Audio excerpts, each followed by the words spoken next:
Boys यहाँ पर, and girls you also. लिखा हुआ है दानेदार जिंक की मंद सल्फ्यूरिक अम्ल यानी कि H2SO4। सल्फ्यूरिक अम्ल का फॉर्मूला ही होता है H2SO4, ये आपको लर्न होना चाहिए, ठीक है। के साथ के प्रयोग का आकृति बनाकर, पहले हमें आकृति ड्रॉ करनी है, आकृति बनाकर और वर्णन कीजिए। वही वर्णन करना है, आकृति बनाओ फिर उसका वर्णन करना है आपने, ठीक है। उसके बाद प्रक्रिया का समीकरण लिखिए। फर्स्ट क्वेश्चन में जो हमने समीकरण लिखा था वैसा ही समीकरण को यहां पर लिखना है। अब बात यह आती कि सर क्वेश्चन तो चलो हमने रीड कर लिया, फिर याद नहीं आता, सारी आकृति मिक्स हो जाती है आपस में, ये लगता है ओबीसी की है, वो लगता है ओबीसी की है, तो कुछ नहीं करना है, सारी चीज आपको यही क्वेश्चन से उठा उठा कर आपको लिखनी है। क्वेश्चन से ही उठा के क्वेश्चन से ढूंढना जब आपको आ जाएगा तो कोई भी आकृति कहीं आपकी मिक्स नहीं होगी, बिकॉज हमने लर्न नहीं करना, हमने सीखा है, सीखा लाइफ टाइम तक याद रहेगा, और लर्न किया हुआ कुछ चंद मिनट तक, चंद सेकंड तक, ठीक है ना। तो देखना यहां पर अब करना क्या है, दानेदार जिंक की मंद सल्फ्यूरिक अम्ल के साथ, जस्ट खाली यहां तक फोकस करो, क्या लिखा हुआ है साथ, यहां तक। अब आपको पता है, क्या पता है कि सर अगर सल्फ्यूरिक अम्ल है, अम्ल का मतलब एसिड है, तो स्वाभाविक सी बात है अगर एसिड है तो हाथ में तो लेंगे ही नहीं, तो उसको किस में लेंगे, एक कांच की परख नली में, हाँ या ना। तो सबसे पहले एक कांच की परख नली आपको ड्रॉ कर लेनी है, ध्यान देना हर एक चीज को कैसे, कांच की एक परख नली आपको ड्रॉ कर लेनी है, यहां पर एक कांच की परख नली आपको ड्रॉ कर लेनी है। आकृति आपको एकदम ध्यान से और व्यवस्थित आपकी होनी चाहिए, आकृति बनाते समय पेंसिल का ही आपको यूज करना है, और नाम जब आप उसका नामांकन करोगे तो भले आप पेन का यूज कर लेना। ये हमने एक कांच की परख नली ड्रॉ कर दी है, ठीक है ना। अब कांच की परख नली हमने अम्ल भरने के लिए ली है, लेकिन पहले अम्ल भरना नहीं है, अम्ल हमेशा आप तब भरोगे जब रबर का कॉर्क लगा दोगे और थिसल फनेल की सहायता से ही आपको भरना है, उसके पहले कुछ करना नहीं है। अब आपने करना क्या है, आपने एक परख नली ले ली है, परख नली में यहां पे लिखा हुआ है दानेदार जिंक, अब इसमें दानेदार जिंक भर दो, दानेदार जिंक बनना भी है ध्यान, तो अब जो अंदर जो जिंक भरोगे वो भी दानेदार लगना चाहिए, कैसे ध्यान देना, यहां पर ऐसे कर दो, ऐसे, ठीक है, ये दानेदार जिंक है, समझ में नहीं आ रहा है, ऐसे कर दोगे तो भी चलेगा, कोई भी फिगर मतलब एक दाना जैसा लगना चाहिए और कुछ नहीं, ठीक है। ये आपका हो गया है दानेदार जिंक। बोलो कोई डाउट है यहां तक, इतना क्लियर है, दानेदार जिंक भर दिया, ओके। अभी इसमें अम्ल नहीं डालना है, अम्ल डालोगे तो दोनों की प्रक्रिया हो जाएगी, यहां से जो भी वायु निकलेगी बाहर निकल जाएगी, कुछ नहीं करना। अब आपको पता है, क्या पता है कि सर अब इसमें हमने अम्ल डालना है, क्या डालना है, अम्ल, लेकिन स्वाभाविक सी बात है अम्ल कैसा होता है, एकदम कैसा होता है अम्ल, अगर अम्ल तुमने डाला, इसमें डालने गए, अगर वो आपके हाथ पे या बॉडी पे किसी भी अंग पर अगर गिरा तो आप जल जाओगे, हाँ या ना। हालांकि वो एकदम मंद है तो उतना प्रभाव नहीं करेगा, लेकिन फिर भी जलन तो होगी ही। तो आपने क्या करना है, इस परख नली को एक स्टैंड की सहायता से व्यवस्थित कर देना है, ठीक है ना। तो पहले एक स्टैंड ड्रॉ करो, मैं हर एक चीज आपको यहीं से फोकस करनी है, और क्यों करनी है वो माइंड आपको बताएगा कि क्यों करनी है, मैं आपको रीजन बताया कि अब जलो ना, इसलिए इसको स्टैंड पे आप रख दो। तो पहले आपने यहां पर एक स्टैंड ड्रॉ कर लेना है, ध्यान देना भैया, यहां पर आपको एक स्टैंड ड्रॉ कर देना है। आकृति बेटा मैन होती है, अब आपकी आकृति सही होगी तो बस आकृति खाली फिर आपको देख देख के खाली लिखना रहेगा, ठीक है।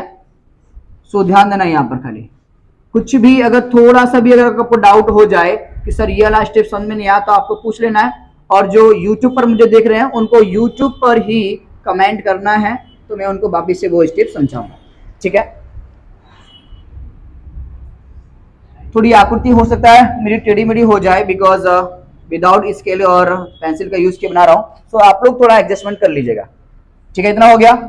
अब इतना करने के बाद आपको इसको तो 3D एनिमेशन देना है कि अच्छा लगे दिखने में, लगना चाहिए कि स्टैंड है, सो थोड़ा सा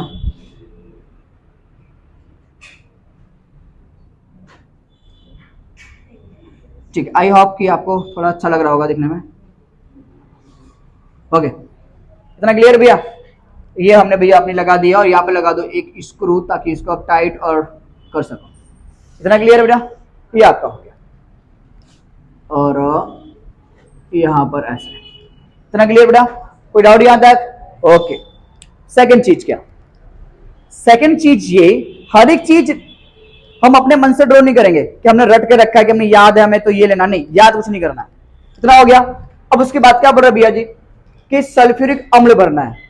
अगर अब भी मैंने सल्फ्यूरिक अम्ल भरा तो दोनों के बीच रासायनिक प्रक्रिया होगी और यहां से जो भी गैस मुक्त होगी वो बाहर निकल जाएगी। तो आपने करना क्या, आप सबसे पहले इसका मुंह बंद करो, और मुंह बंद करना है किससे, किसी ढक्कन नहीं लगानी, रबर की कॉर्क लगानी, रबर, बिकॉज रबर में कोई भी चीज अगर आप डालते हो छेद करते हो तो वो छेद हो जाता है और वापिस उसको निकाल लोगे तो फिर भी उसके गैस या पानी लीकेज होता नहीं है। सो आपको रबर की कॉर्क लगानी है जो कि सैम्पियंस की बोतल्स में आती है, लाइक उसी टाइप। ठीक है, ध्यान दीजिएगा। तो रबर की कॉर्क से इसका हम मुंह बंद कर देंगे। ठीक है, रबर की कॉर्क से इसका मुंह बंद कर रहे हैं। ये हमने इसकी रबर के कॉर्क से इसका मुंह बंद कर दिया। बोलो कोई डाउट है यहां तक? कोई डाउट? Very good. अब आपको करना क्या है, अब ये रबर का कॉर्क से मुंह बंद कर दिया। सर अब अम्ल डाले कैसे? बोले मुंह तो आपने बंद कर दिया। तो जैसे हम स्ट्रो किसी भी कैन के अंदर, किसी भी कोल्ड ड्रिंक्स के अंदर स्ट्रो डालकर पीते हैं ना, है ना, तो वैसे ही इसके अंदर एक नली डालो जिसको बोलते हैं थिसल फनेल की नली। ठीक है, थिसल फनेल की नली इसके अंदर डालो आप। ध्यान दीजिएगा बेटा, आपको समझ में आ सके वो प्रयास कर रहा हूं ताकि आपको रटना ना पड़े और 4 मार्क्स आप इजी ले आओ। ध्यान से आपको, सॉरी थोड़ा टेढ़ा मेढ़ा हो रहा है बिकॉज थोड़ा व्यवस्थित, फिर भी लहरा रहा है, ऐसा लग रहा है नागिन हो, बट फिर भी एडजस्ट कर लेना। ठीक है, आप लोग स्केल का यूज कीजिएगा, बेस्ट बनेगा आपसे। तीसल फनेल की लली लेनी है। इतना करने के बाद यहां पर थोड़ा सा यूं राउंड कर दीजिएगा, यूं राउंड कर देना है। ठीक है, और ऊपर एस ड्रॉ करना है, बट उल्टा एस। कैसा? उल्टा एस, ऐसे ऐसे और ऐसे। ठीक है ना भैया, समझ में नहीं आ गया? इसको बोलते हैं थिसल फनेल की नली। लिख दो नाम, मैं नाम भी लिख देता हूं ताकि साथ में बात में भूलो नहीं आप। ठीक है, इसको बोलते हैं थिसल फनेल की नली। ये आपका थिसल फनेल है, थिसल फनेल की नली है बेटा आपकी, थिसल फनेल। उसके बाद ये आपका स्टैंड है। ठीक है, ये आपका स्टैंड हो गया, ये आपका थिसल फनेल हो गई थी। ठीक है, उसके बाद ये हमारी प्रथम परख नली है, ये आपकी है बेटा प्रथम परख नली, परख नली। इतना क्लियर है बेटा? कोई डाउट याद तक? उसके बाद ये जो हमने यहाँ पे लिया था, ये रबर का कॉर्क था हमारा, सॉरी ये इसको ऐसे ही कर दो। ये आपका रबर का कॉर्क है, रबर का, ये रबर का कॉर्क है आपका। यहाँ तो कोई डाउट है क्या? ओके। और हाँ, एक चीज और रह गई है हमारी, हाँ ये दानेदार जिंक को हमने लिखा ही नहीं, ये आपका दानेदार जिंक है, दानेदार, ये आपका दानेदार जिंक है। बोलो डाउट यहाँ तक क्लियर है? ओके। अब जैसे ही आप थिसल फनेल की सहायता से इसमें क्या प्रवेश कराओगे, मंद सल्फ्यूरिक अम्ल एंट्री करवाओ। जैसे इसके अंदर एंट्री मंद सल्फ्यूरिक अम्ल करेगा तो क्या होगा, ध्यान देना। जैसे ही यहाँ पर मंद सल्फ्यूरिक अम्ल इसके अंदर एंट्री करेगा तो वैसे ही दोनों के बीच में क्या होगी बेटा, प्रक्रिया होगी, और दोनों के बीच में प्रक्रिया होगी तो गैस यानी वायु मुक्त होगी। ठीक है, और जो वायु मुक्त होगी, अब वो तो अगर हम वो कुछ भी ना लगाएं तो वो अंदर ही भरी रह जाएगी, तो उसको दूसरी जगह में निकालना पड़ेगा, निकालना पड़ेगा। निकालने के लिए उसको दूसरे पात्र में निकालने के लिए एक दूसरी नली डालेंगे जिसको क्या बोलते हैं, विमोचन नली, है ना। अब स्वाभाविक सी बात है कि विमोचन नली जब अब यहां से आप डालोगे, ध्यान दीजिएगा, अब विमोचन नली यहां से हमें डालनी है, जरा ध्यान दीजिएगा एवरीवन। विमोचन नली कांच की होती है। ठीक है, सो ध्यान दीजिएगा आप सभी लोग।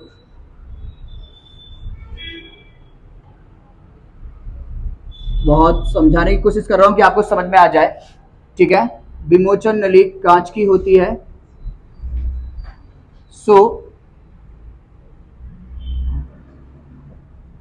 आई विल ट्राई कि आपको समझ में आ जाए। ठीक है ना, विमोचन नली ऐसे ले रहा हूं बिकॉज स्पेस नहीं है, और आप हम यहाँ पर जो रखने वाले हैं, एक पात्र रखने वाले हैं, और वो पात्र किस चीज का होगा वो आपको खाली समझना है और तो कुछ नहीं। ये हमने पात्र रख दिया यहाँ पर, ध्यान देना एवरीवन। यहाँ पर एवरीवन, कोई डाउट है यहां तक? बिकॉज जो हम गैस यहां से, जो भी वायु यहां से मुक्त होगी वो इसी विमोचन नली की सहायता से उस पात्र में पहुंचेगी। ठीक है, यहां से क्या होगी भैया जी, गैस यहां से रिमूव होगी। वो गैस कौन सी होगी, यहाँ पे लिख देने का, वो गैस कौन सी होगी हम लास्ट में लिख देंगे जब हमें मालूम पड़ेगा तब। अभी फिलहाल मालूम नहीं है हमें कौन सी गैस है, लेकिन जब मालूम पड़ेगी तब लिख देंगे। अब इनके बीच रासायनिक प्रक्रिया होगी, तो यहां से कोई भी वायु मुक्त होगी, वो वायु इस विमोचन नली की सहायता से इस पात्र में आएगी। और इस पात्र को खाली नहीं रखना है, जैसे उसमें हमने किसका, चूने का पानी लिया था। अब इसमें गैस निकल, जो वायु आएगी इसमें जाएगी, लेकिन इसमें अब पदार्थ रखना है, साबुन का पानी। क्या रखना है, साबुन का पानी रखना है, यानी साबुन का जो साबुन घोल देना है, साबुन का घोल बोलो या साबुन का पानी बोलो, वो आपको यहाँ पर रखना है। तो इसमें भर दो साबुन का पानी, भर दो इसके अंदर। ठीक है, इसके अंदर रख दो साबुन का पानी। ठीक है, इसमें साबुन का विलयन है या साबुन का पानी है, कुछ भी लिख दो। ठीक है,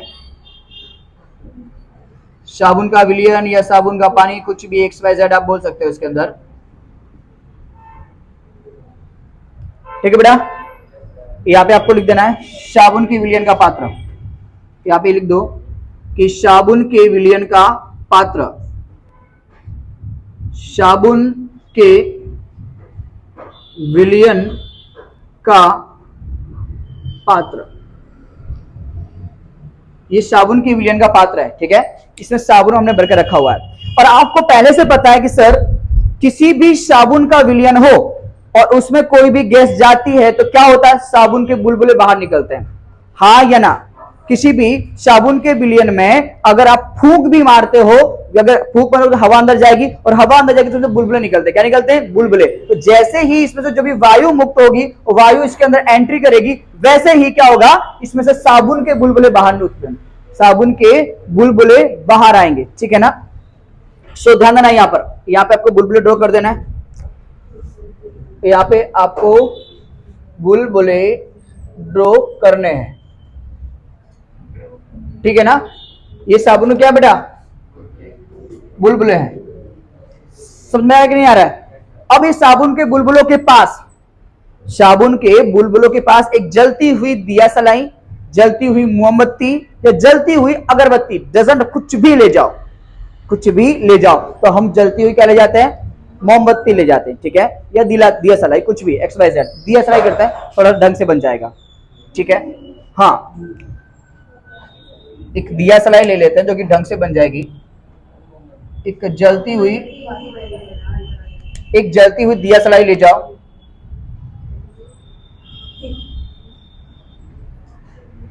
ठीक है, माचिस की तिल्ली मैंने ले ली है फिलहाल में मैंने एक माचिस की तिल्ली ली हुई है।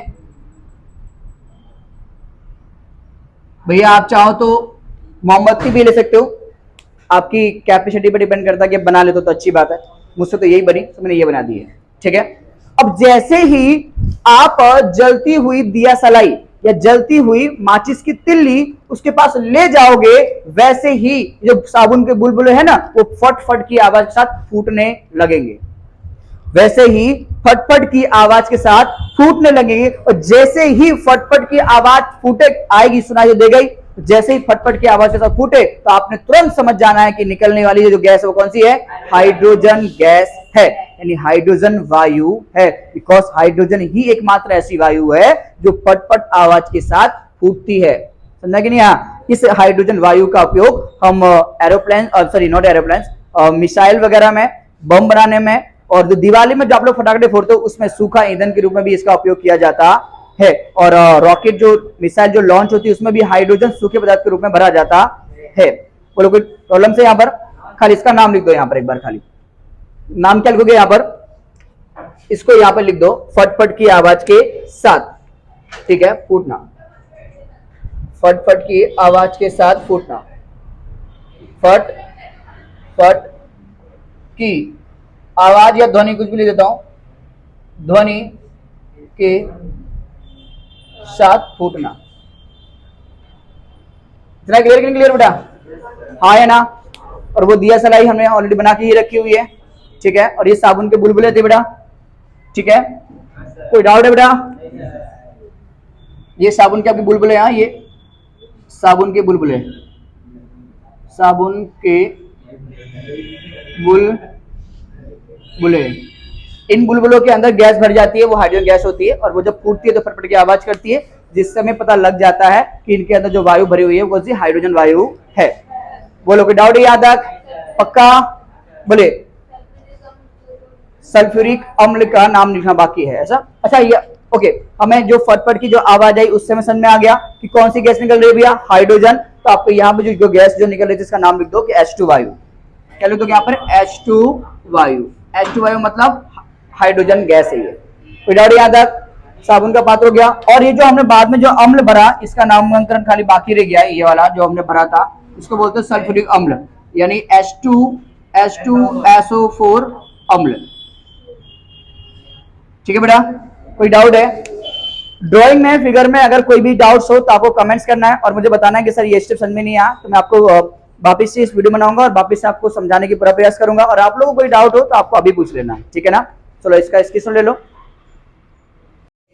ओके गाइस, कल हमने आकृति और इस क्वेश्चन में से देख कर आकृति कैसे ड्रॉ करना था, कल हमने वो सीख लिया था। ठीक है, खाली क्वेश्चन को रीड कर करके हमको आकृति ड्रॉ करनी थी, वो हमने कल कर ली थी। आज इसका जो प्रयोग है वो हम करने वाले हैं। ठीक है, सबसे पहले बच्चे का क्वेश्चन हमसे ये था कि सर इतना बड़ा क्वेश्चन से याद कैसे रहेगा, तो मेरा यही कहना है कि कुछ नहीं याद करना है, खाली देख देख के हर एक चीज कॉपी करनी है आपने। ठीक है ना? सबसे पहले आप क्या लोगे कि ये फिगर को बनाने के लिए, इस आकृति को ड्रॉ करने के लिए आपको जिन जिन साधन की रिक्वायरमेंट्स थी, जो जो साधन आपने यहाँ पे ड्रॉ किए वो सारे सारे यहाँ पे पहले लिख दो। ठीक है, तो पहले हेडिंग आपको डालनी है साधन, तो पहले हम यहाँ पर हेडिंग डालेंगे, यहां पर हम डालेंगे हेडिंग साधन, और याद रखना हेडिंग डाल डाल के आपने लिखना है। साधन लिख दिया यहाँ पर। अब साधन के बाद जिस लाइन में आप हेडिंग डालते हो उस लाइन में कुछ भी लिखना नहीं है, वो लाइन आपको वहीं पे ड्रॉप कर देनी है। फिर उसके नीचे की जो सेकंड लाइन होती है वो आपको वहां से लिखना स्टार्ट करना है, लेकिन एरो डालकर। ठीक है, आपने यहाँ पे एरो डालना है। ठीक है, यहाँ एरो डालेंगे हम, उसके बाद फिर करेंगे लिखना स्टार्ट। ठीक है ना? अब आपको साधन में लिखोगे क्या, तो ध्यान देना, सबसे पहले हमने क्या लिया भैया, एक प्रश्न ली। ठीक है, एक प्रश्न ली, फिर एक स्टैंड लिया, तो ध्यान देना भैया यहाँ पर प्रश्न ली भैया, स्टैंड लिया, प्रश्न ली थी भैया, स्टैंड लिया था, स्टैंड का रबर का कॉर्क लिया हमने, फिर रबर का कॉर्क, उसके बाद रबर का कॉर्क ले लिया, उसके बाद तीसर फनेल हमने लिया था, फिर आपको लिखना है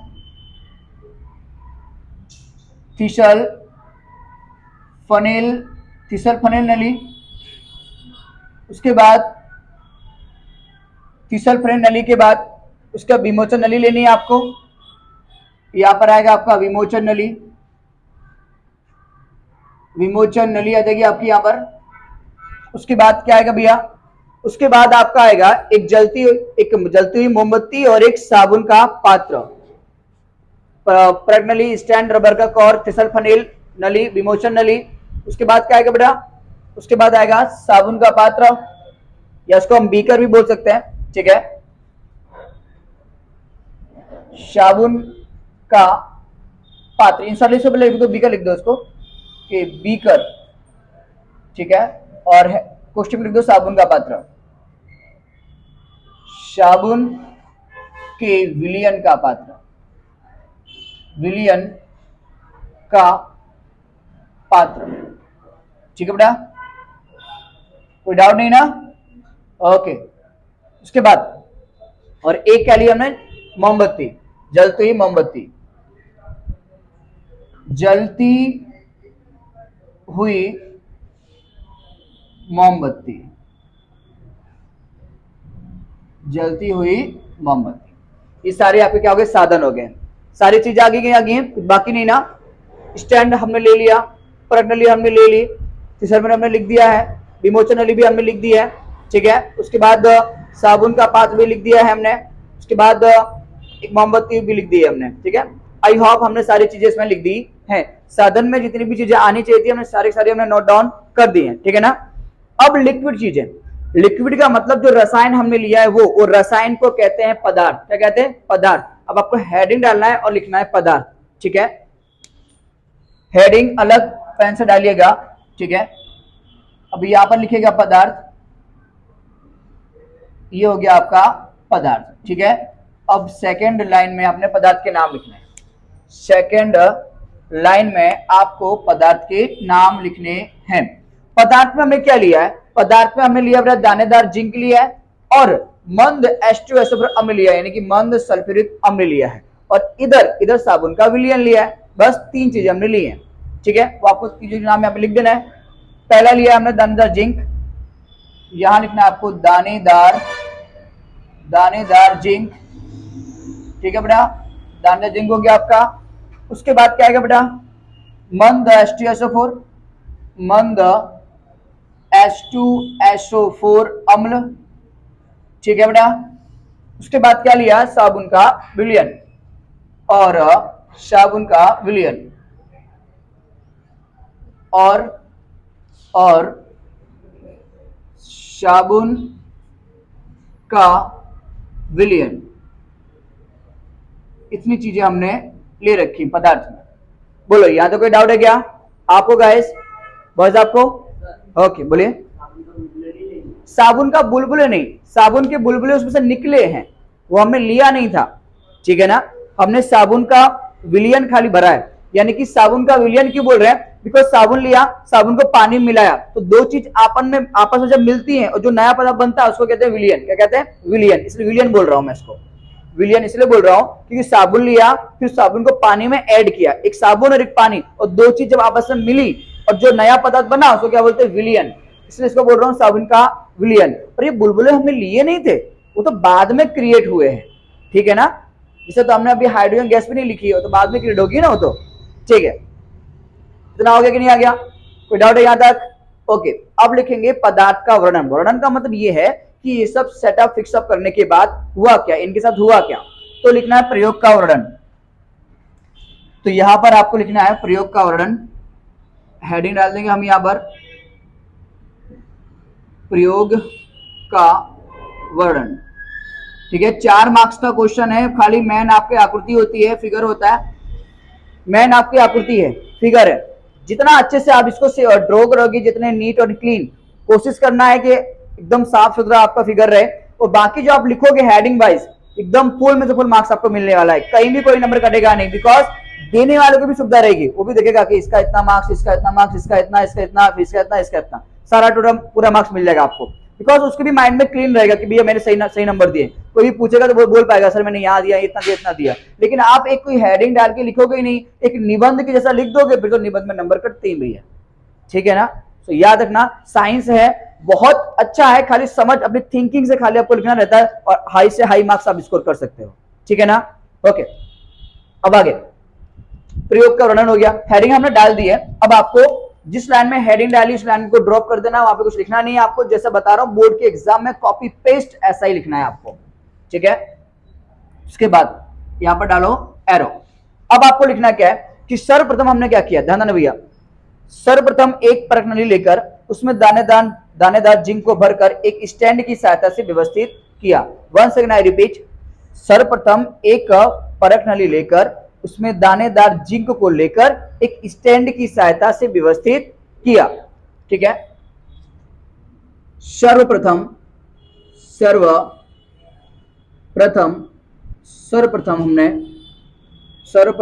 हमने दानेदार जिंक यानी कि Zn, जिंक यानी Zn, ये आप लिखो क्या ना लिखो चलता है, बट मैं आपको बताने के लिए लिख रहा हूं कि इसका फॉर्मूला Zn होता है। सर्वप्रथम हमने दानेदार जिंक को एक परख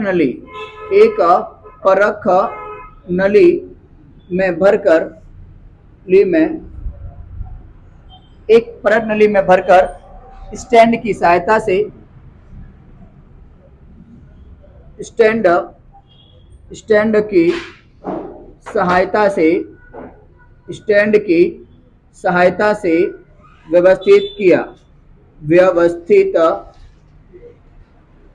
व्यवस्थित किया, ठीक है बेटा। चलो हमने व्यवस्थित कर दिया है। उसके बाद सेकंड पॉइंट क्या किया हमने बेटा, व्यवस्थित करने के बाद हमने क्या किया, व्यवस्थित करने के बाद सर सेकंड अगर हमको समझ में नहीं आ रहा है कि सर हमने पढ़ा यहाँ पे कि दानेदार जिंक लेना है हमने, तो दानेदार जिंक हमने ले लिया, उसके बाद इसको हमने लगा दिया स्टैंड पर। बोले सर स्टैंड पर क्यों लगाया, स्टैंड पर इसको इसलिए लगाना है कि बाद में आप सल्फ्यूरिक अम्ल डालने वाले हो, अम्ल मतलब एसिड, और जैसे ही एसिड आप डालोगे तो हो सकता है आपके हाथ पे गिर जाए या पैरों पे गिर जाए, तो आपको नुकसान ना हो इसलिए लगा देना आपको स्टैंड पर। इतना क्लियर है, हाँ या ना। उसके बाद अपने आप से क्वेश्चन करो कि सर अगर मैं इसके अंदर मल सल्फ्यूरिक अम्ल अगर आप डालूं तो क्या होगा, तो दोनों के बीच क्या होगी, प्रक्रिया होगी। प्रक्रिया होने से क्या होगा, जो भी वायु मुक्त होगी वो बाहर निकल जाएगी, इसलिए वो वायु बाहर ना निकले तो क्या लगाओगे उसके ऊपर, परत नली का पहले मुंह बंद करोगे। वो मुंह बंद किससे करना है, एक रबर के कॉर्क से, ठीक है ना, रबर का कॉर्क बंद करना है आपको, लगाना है। अब लिखना है आपको सहायता से, सर्वप्रथम हमने दानेदार जिंक को एक परत नली में भरकर स्टैंड की सहायता से व्यवस्थित किया। अब उस परत नली के मुख को अब उस परख नली, अब उस परख नली के मुंह को या मुख को, परख नली के मुख को, अब उस परख नली के मुख को रबर के कॉर्क से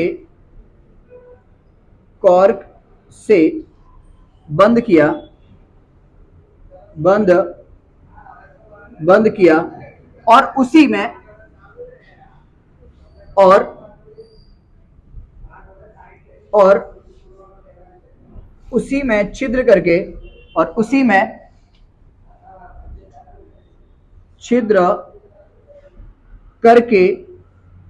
उसी में छिद्र करके दो नली छिद्र करके थिसल फनेल नली को और विमोचन नली को प्रवेश कराया। अब उस प्रणाली के मुख को रबर के कॉर्क से बंद किया और उसी में छिद्र करके थिसल फनेल की नली को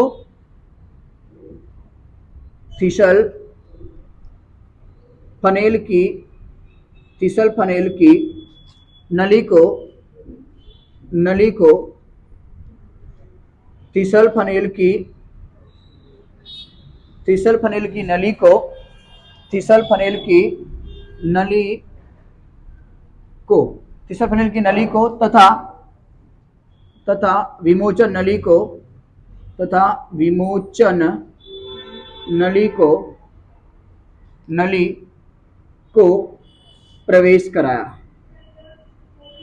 प्रवेश कराया।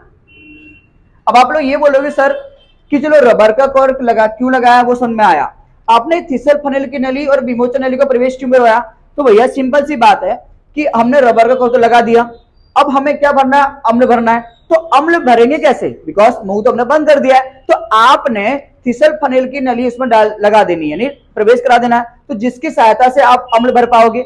तो जिसकी सहायता जैसे आप इसमें से अम्ल भरोगे तो दोनों के बीच यानी कि दानेदार जिंक और सल्फ्यूरिक अम्ल के साथ क्या होगी, रासायनिक प्रक्रिया होगी, और जैसे ही रासायनिक प्रक्रिया होगी भैया तो इसमें से क्या होगी, वायु मुक्त होगी। और वो वायु क्या है उसको पहचान करने के लिए उसको हमें दूसरे पात्र में लाना होगा। तो दूसरे पात्र में लाने के लिए जिस पाइप का, जैसे हम पाइपलाइन में एक गैस को दूसरे का भेजने के लिए पाइपलाइन बिछाते हैं ना भैया, तो वैसे ही हमने क्या एक दूसरी नली डाल रखी है और उसको साइंस के लैंग्वेज में कहते हैं विमोचन नली। तो विमोचन नली की सहायता से उस जो गैस जो यहाँ से रिलीज होगी, मुक्त होगी, उसको हम दूसरे पात्र में प्राप्त कर लेंगे, इसीलिए विमोचन नली को वहां पे प्रवेश कराया गया।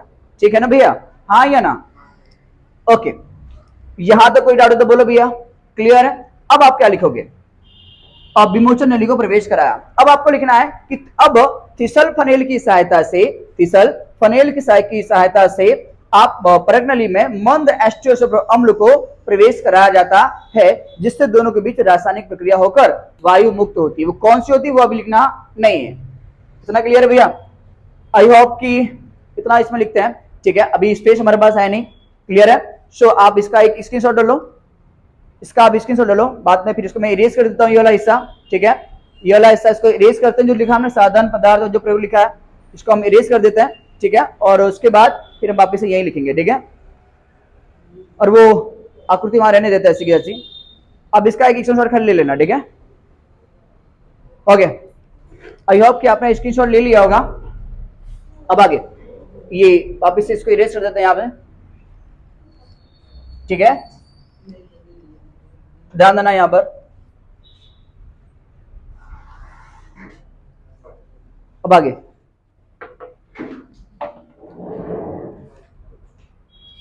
अब आगे क्या लिखे, ध्यान देना यहां पर। अब आगे लिखेंगे हम कि थिसल फनेल की सहायता से, थिसल फनेल की सहायता से नेक्स्ट पॉइंट हमारा होगा थिसल फनेल नली की सहायता से परख नली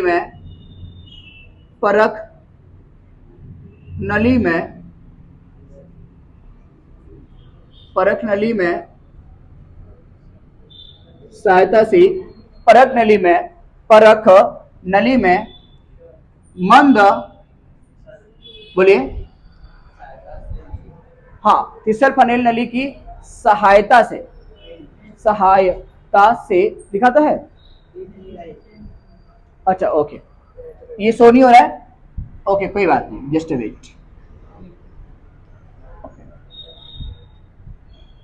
या शो होगा, चलिए ओके। अब थिसल फनेल की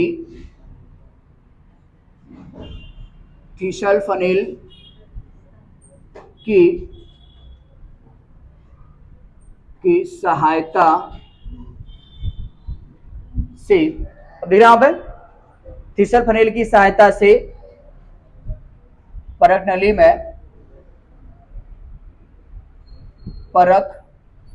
में मंद H2SO4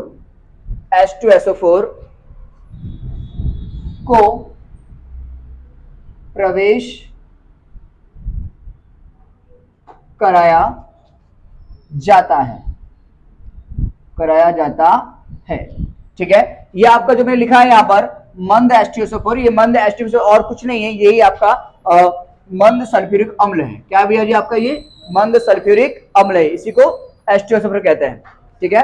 तो थिसल फनेल की सहायता से परख नली में मंद H2SO4 को प्रवेश कराया जाता है, जिससे अब जैसे ही आप अम्ल इसमें प्रवेश कराओगे वैसे ही अम्ल आएगा, तो इसमें पहले से जिंक है, तो दोनों के बीच क्या होगी, रासायनिक प्रक्रिया होगी और वायु मुक्त होगी, इतना आपको लिखना है। जिससे प्रवेश कराया जाता है, जिससे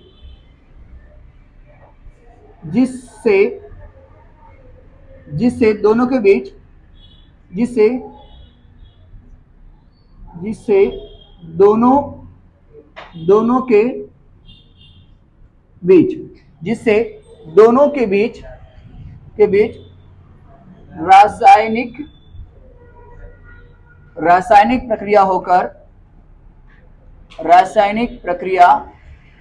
रासायनिक प्रक्रिया होकर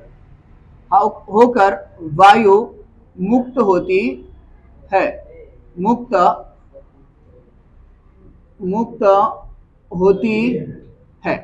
डाउट है क्या?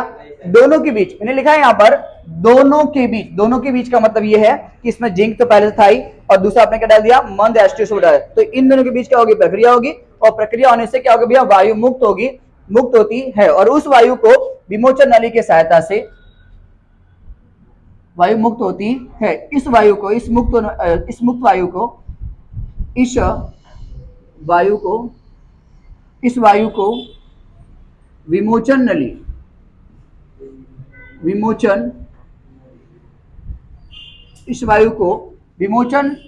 विमोचन नली की सहायता से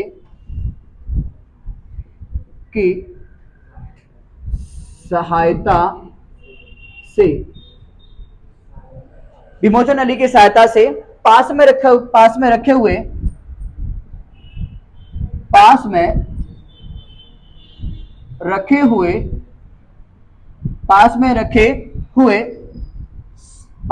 हुए साबुन के विलयन या साबुन का विलयन का पात्र वही लिखो, साबुन के विलयन विलयन के पात्र में प्राप्त कर लिया जाता है, प्राप्त कर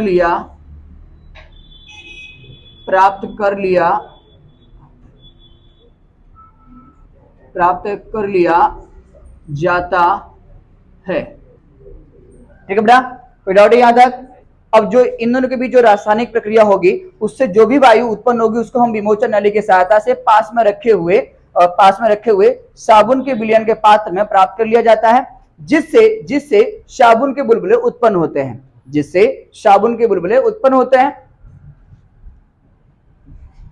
प्राप्त कर लिया जाता है, जिससे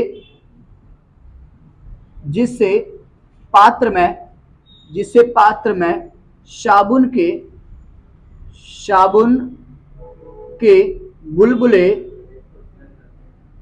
साबुन के बुलबुले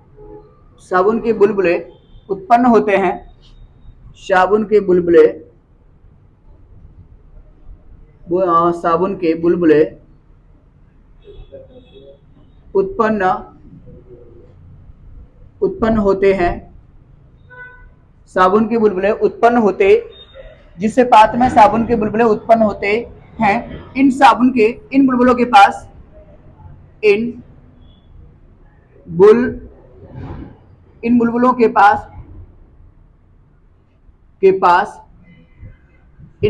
पास जलती हुई मोमबत्ती या दिया सलाई जलती हुई मोमबत्ती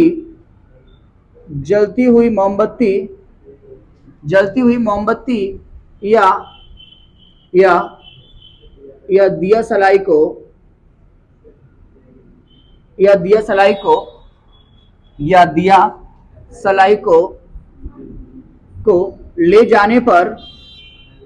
ले जाने पर बुलबुले फट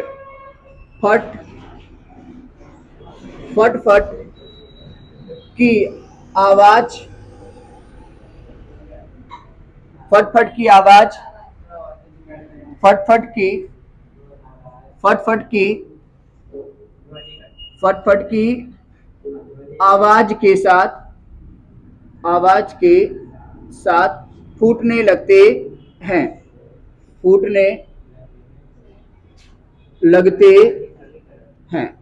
बोलोगे डाउट है यहां तक? Clear everything? भैया इसमें से जैसी वायु अंदर एंटर करेगी वैसी वायु के कारण साबुन के बुलबुले उत्पन्न होंगे।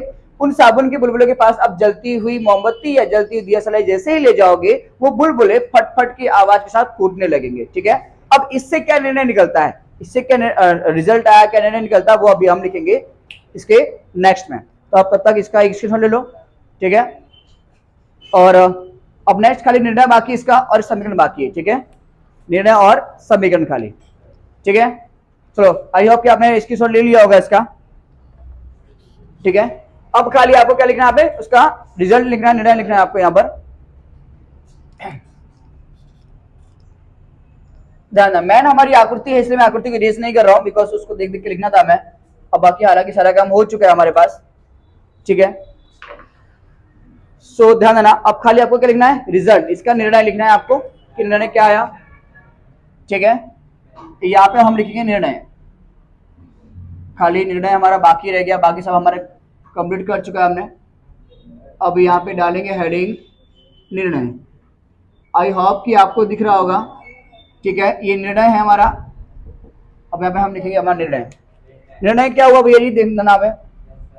तो आपको लिखना है कि निकलते हुए बुलबुलों के साथ साबुन के बुलबुलों के पास जलती हुई मोमबत्ती ले जाने पर, साबुन के बुलबुलों के पास जलती हुई मोमबत्ती या दिया सलाई ले जाने पर बुलबुले फटफट की आवाज के साथ फूटने लगते हैं। यह सिद्ध करते हैं कि निकलने वाली वायु कौन सी है, हाइड्रोजन वायु है, क्योंकि मात्र हाइड्रोजन वायु एक ऐसी वायु है जो धड़ाके यानी कि धड़ाके के साथ फूटती है, यानी किसके साथ, ध्वनि के साथ फूटती है। बस इससे सिद्ध हो जाएगा कि जो वायु हो रही है वो कौन सी, हाइड्रोजन वायु मुक्त हो रही है। ठीक है ना, ओके, तो वही लिखना है आपको यहां पर कि साबुन के बुलबुलों के पास, साबुन के बुलबुलों के पास, साबुन के बुलबुलों के पास के पास जलती हुई मोमबत्ती या दिया सलाई ले जाने पर साबुन के बुलबुले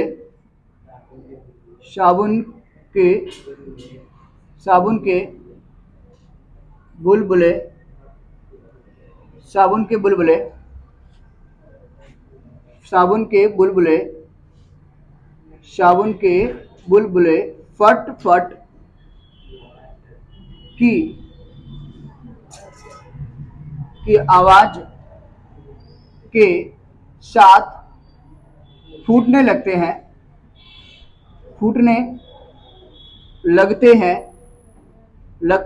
जिससे सिद्ध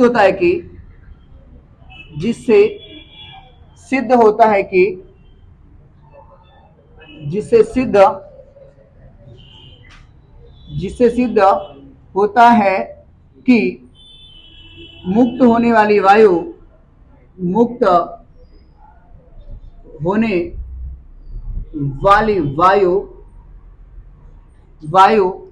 हाइड्रोजन वायु है।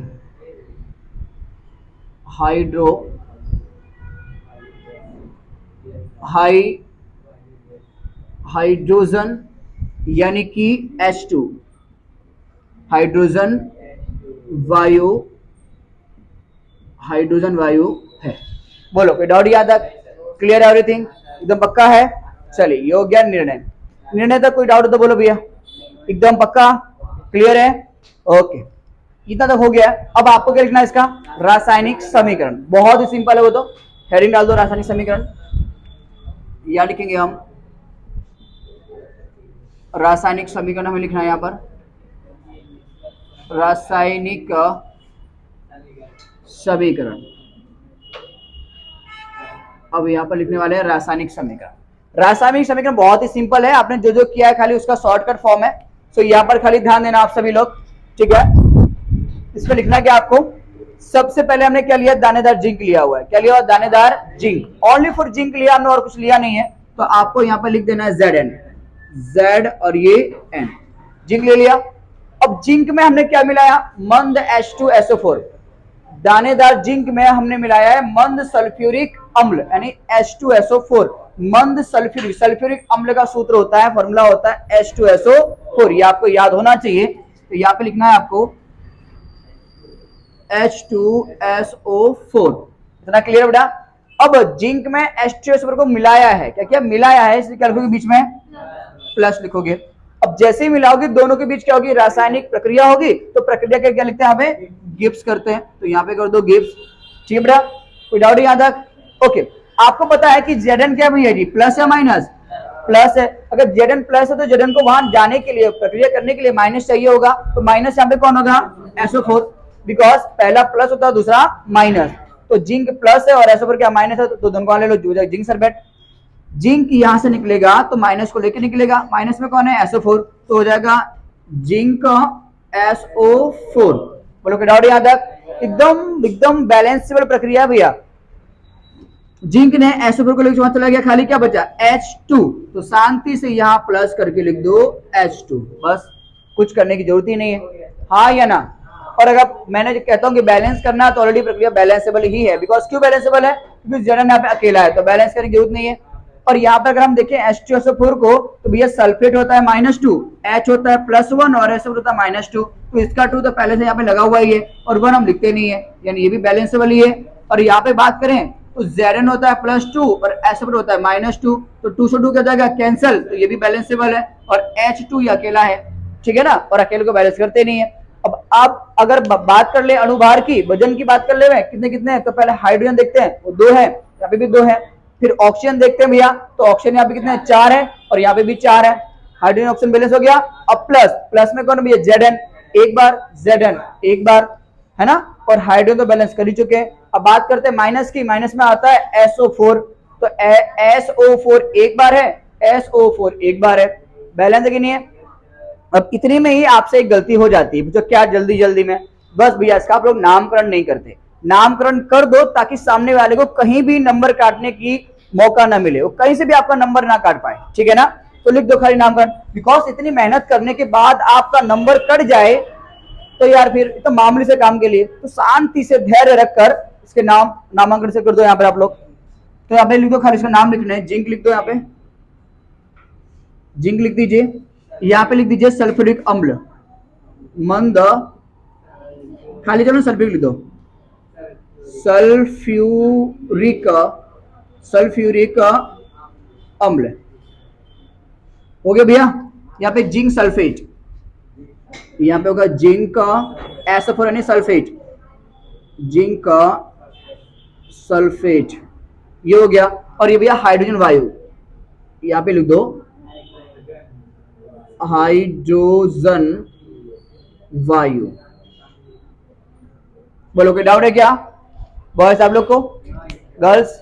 ओके, अब कोई बात नहीं है, डाउट्स हो तो आपको बताना है। और यार एक बात और आप सभी से बोलूंगा कि ये जो वीडियोस है बेटा, ये आप लोग की स्टडी के लिए बनाना हो फिलहाल में, ठीक है। और सारे के सारे वीडियोस आपको यूं ही मिलते रहेंगे विद सेक्शन वाइज, ठीक है। हम पहले बी, सी और डी, आपको डायरेक्ट फिलहाल डी से कर रहे हैं, तो फिलहाल इसके बाद बी और सी की वीडियो आपको मिल जाएंगे, ठीक है। अधिक से अधिक आपको कभी भी अगर रात को भी कंफ्यूजन होती है तो उसमें भी आप ये वीडियो प्ले करके आप देख सकते हो और आपकी जो भी प्रॉब्लम सब आप सॉल्व आउट कर सकते हो, ठीक है।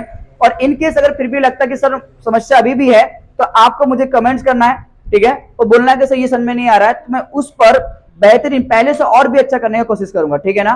ओके, इसकी सुन ले लो।